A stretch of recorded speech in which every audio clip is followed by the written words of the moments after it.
What's going on, guys? This is Eric again, back with another video. So today's topic, we're going to be talking about cortisol, what it is, what do you do when it's too high, what can happen to your body if it stays high for a long period of time, how to lower it, and also what you should be looking at on your blood work to make sure that you're within normal range.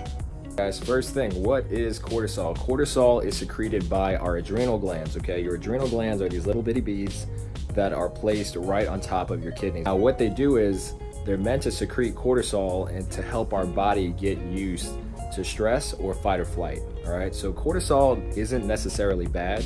It's only bad when it rises high and it stays high over a long duration of time. The issue is that when cortisol is too high over a long period of time in the body, it can actually cause a whole host of issues that you don't want to happen, okay?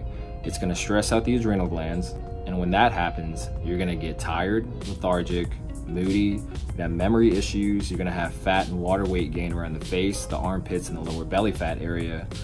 It's also gonna cause you to have blood pressure issues, cholesterol issues, blood sugar control issues, and it's gonna kill your libido as well. So as you guys can tell from the list, those are not good things. Now we're gonna go over how to lower cortisol when it's too high and it stays high, okay?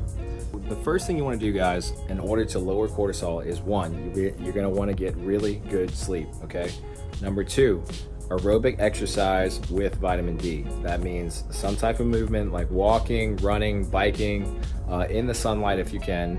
Three is gonna be a list of vitamins, which is gonna be vitamin C, potassium, magnesium.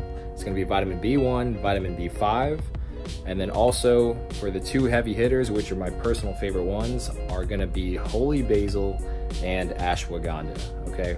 So those two are really powerful because they're known as adaptogens. Literally, they help you adapt to stress. The last two things on the list are gonna be cutting out stressful people, stressful activities from your life, okay? So if you have a stressful job or there's toxic people in your life, you definitely wanna reduce that amount of it from your life, okay? It's gonna make you feel better, it's gonna be good for your cortisol, good for your adrenal glands, and just mentally, you're just gonna be a whole lot better. The very last thing, which I know is really hard to do, is to reduce the amount of caffeine intake and other stimulants in your life. That could be from, looking at your phone too much, just any type of stimulants that kind of keep you going.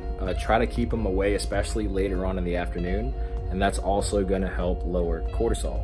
We're covering blood work really quick. Usually when this test is done, it's going to be done between 6 a.m. and 8 a.m. But generally, you want it to be between 10 and 20 micrograms per deciliter, okay? That's the average normal range for cortisol in the blood, all right? So anyway, guys, I hope that you guys found this video to be very helpful. If you guys have any more questions, just comment below, or ask me in person, or send me a direct message on Facebook or Instagram. Don't forget to like it, guys, share it, and don't forget to subscribe, all right? Right here, boom.